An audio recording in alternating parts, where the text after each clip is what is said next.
Growing up, I lived with my parents and younger brothers in a 3-story house. There was the main level, the upstairs where our bedrooms were, and the basement that we mostly just used for storage. The basement was unfinished, and there were a lot of spiders and other bugs down there, which kind of gave me and my brothers the creeps. Even though the house was in a good area with very little crime, I started noticing things one day that made me feel a little bit unsafe. I would go to my room and would discover that things were just slightly out of place, even though no one in my family had been in my room. We also didn't have any pets at the time. There were little things, but still enough to creep me out. One day, I noticed the blanket that I had carefully folded and placed on my bed that morning before school was scrunched up on the ground. Then, there was the time my hairbrush was laying on the ottoman when I was sure I had left it on the vanity. One time, a necklace of mine went missing. I told my parents about these things, but they just brushed it off, telling me that I was just imagining things. If any of their items were out of place at all, they were too busy to notice. As much as I tried to shake the creepy feeling, part of me wondered if someone was living in my house. A few months went by and I hadn't noticed anything else that seemed off, so I began to feel more relaxed. Maybe I had just been imagining things.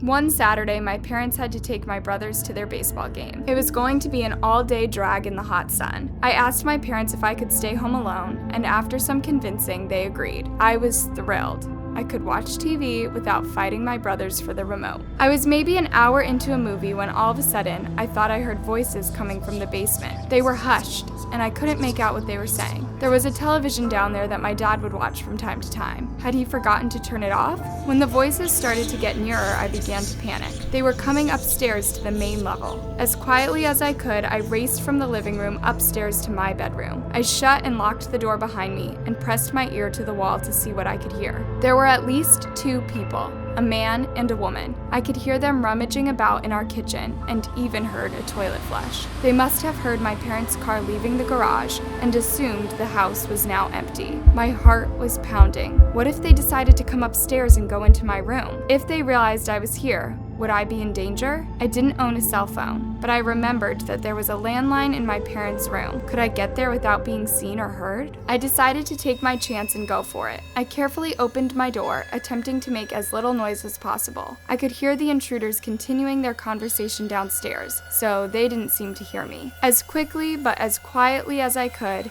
I ran to my parents' bedroom and shut the door. Then I realized the lock on the door was broken. If the intruders wanted to come in, nothing was stopping them. I grabbed their phone from their bedside table, crawled underneath their bed, and dialed 911. In a hushed voice, I explained to the operator the situation. She assured me that the police were on their way, but that I needed to be as quiet as possible and remain on the line. Time seemed to be moving so slow. Shouldn't I be hearing sirens by now? Then, the worst happened. I heard the bedroom doors swing open, and the intruders walked into the room. I held my breath and prayed they wouldn't look under the bed. From where I was hiding, I could see a man I didn't recognize swipe some loose change off my dad's dresser before opening up his desk and going through it. He found an old watch that he pocketed. The female intruder had found my mom's jewelry box and was going through it. Just then, there was a loud knock on the front door, and the intruders darted out of the room. What followed was a loud bang that I assumed was the door getting kicked down. There was shouting and the sound of scuffle. Once it was quiet, I made my way downstairs and was greeted by a police officer and my family, who had been contacted after I dialed 911. The officers informed us that the 2 intruders were homeless and had been living in the crawl space of our basement for nearly a year. They had been slowly stealing our belongings over time, taking only 1 item a day so we wouldn't notice. My parents never doubted me again after this incident.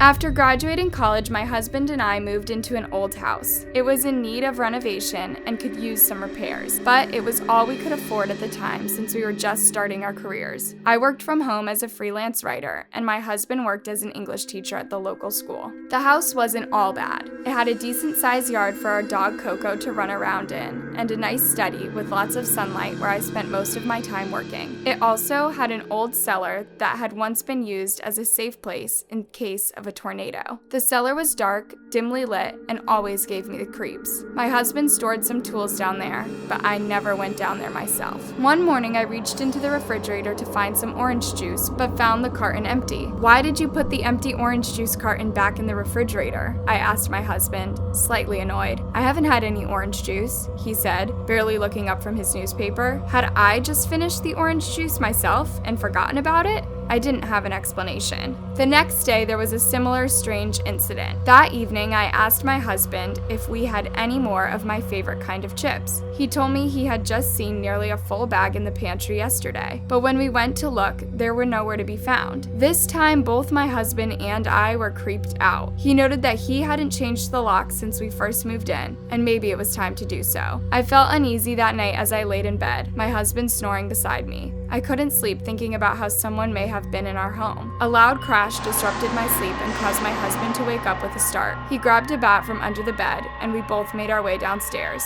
To our shock, a jar of jelly was broken on the kitchen floor, and the door leading to the cellar was wide open. We called the police, who checked the cellar and discovered a man who was on the run from the police. He was wanted in another county in connection to a robbery and was very dangerous. He had been friends with the previous owners of the house and somehow still had the key.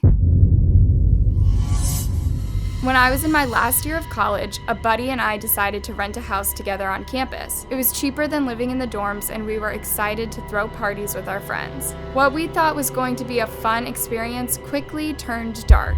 We both would hear footsteps and other movements at night. Sometimes we could hear the sound of the microwave opening and closing. We even noticed food missing. As two grown men, we hated to admit that we were creeped out, but we both believed we had a ghost in our house. We told our friends about it, and they assured us that we were probably just hearing things. It was an old house, so it was normal for there to be creaks and other sorts of sounds. I could see how this could be possible, but what explanation was there for the missing food? As time went on and we kept noticing food was missing, we began to grow more annoyed than we were scared. We were college kids. We didn't have much money, and groceries weren't cheap. As our suspicions grew, my friend and I decided to search every nook and cranny of the home from top to bottom. We checked every closet and wardrobe we could find. The last place to check was the basement. Armed with a flashlight, we headed downstairs to investigate. We were almost relieved to find that the basement was empty, but we did notice something we hadn't seen before. There was a door on one wall. We tried the lock, but noticed it didn't budge. We didn't remember our realtor ever telling us about an extra room. I pressed my ear to the door, and I could hear movement inside. We decided to call the cops because we didn't know if the person inside was dangerous.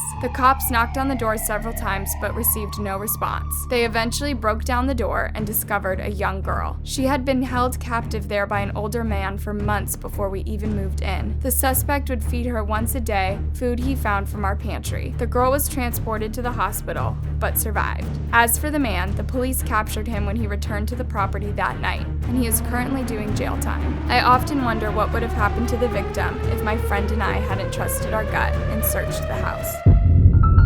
What was your favorite story? Have you ever checked your basement? Drop a comment and be sure to like and subscribe. Until next time, sleep tight.